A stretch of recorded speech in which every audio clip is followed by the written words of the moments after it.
Congressman Allen West, how are you, my friend? I'm doing very well, Mark. How are you doing today? I'm very well, thank you. I've decided you are one of my congressmen because I do own land in your district, don't I? Yes, correct. Hope Sound.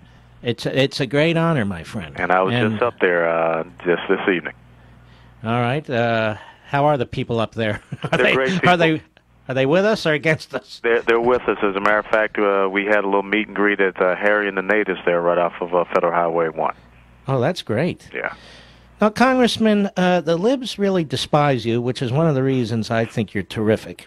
Now, let me ask you this. What is it that you said that has them all worked up?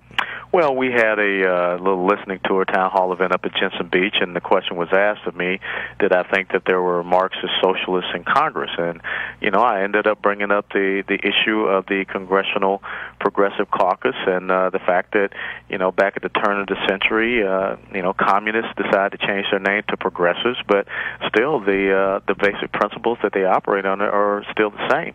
And when you really look at the spectrum along the lines of political ideology, there's very little separation. I mean, you can change your name, communist, progressive, Marxist, socialist, statist, as you brought up, but still they are individuals that are anti-individual sovereignty, economic freedom, and limited and fiscal government. And it's interesting, Mark, that here is the Congressional Progressive Caucus, that these are the type of pieces of legislation they brought up on the House floor. They wanted a constitutional amendment to redistribute wealth. That was H.J. Resolution 34. But most of them voted against the Balanced Budget Amendment. They wanted windfall profit taxes and price controls on certain industries. That was H.R. 3784.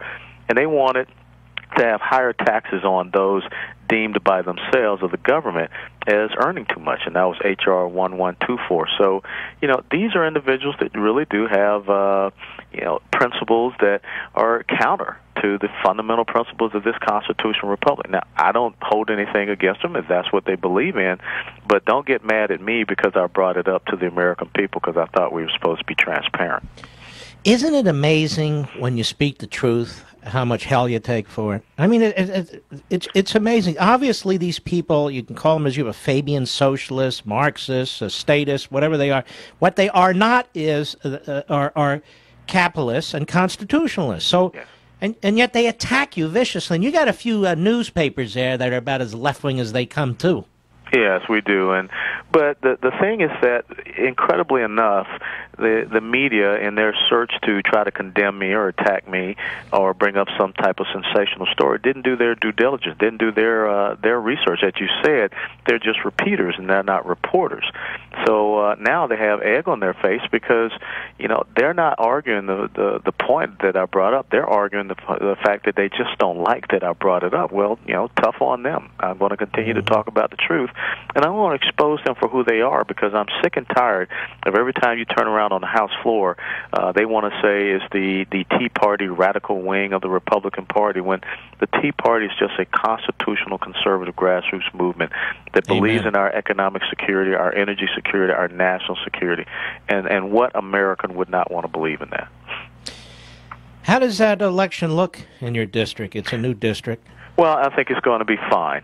We have a young man running against me on the other side that 2 years ago was a registered Republican. Now he's had some type of epiphany, and he's a far-left liberal, and he is running basically for one reason. He says that he hates me and that I'm a radical and an extremist. He doesn't offer any type of solutions, does not put out any issue statements whatsoever. So he's just running in the race, but he is by far not intellectually challenging me whatsoever. And what is your website if people want to support? Excuse me. AllenWestForCongress.com, and follow us on Facebook and Twitter, and of course on YouTube. And we're just standing up for the right principles for this country because the president was down here speaking at Florida Atlantic University, and this whole Buffett rule and this whole economic fairness and fair share and shared sacrifice, it is an intellectually dishonest discussion that he's trying to have with the American people. And as you know, the Buffett rule is just smoke and mirrors for him to be the arbiter of fairness as far as, who should be giving more money to his statist dream. And we have to realize that all he wants to do is grow government and get more people economically dependent upon government instead of unleashing the economic freedom of the individual entrepreneurial American will.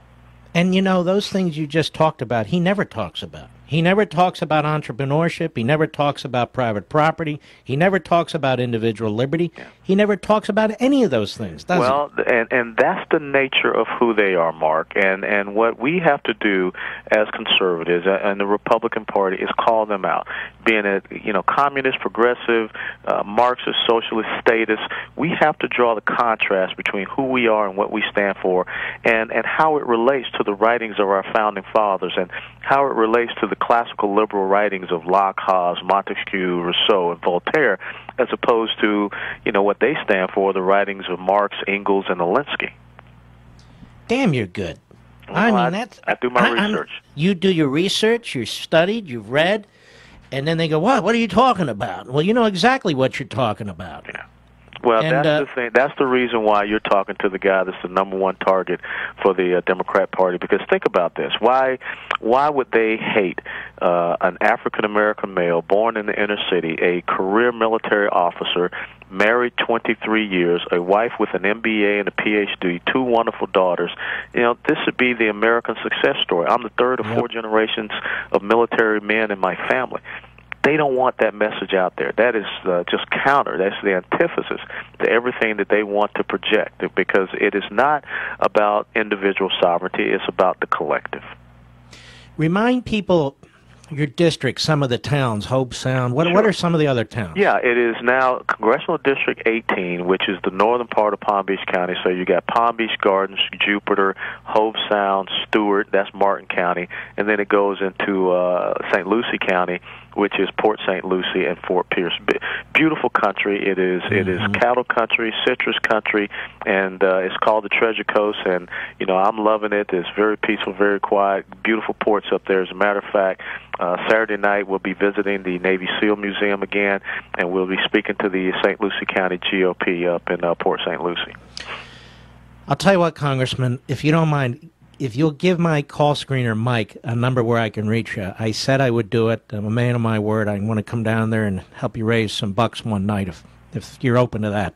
Oh, I appreciate it very much, Mark, and I'd look forward to standing side by side with you.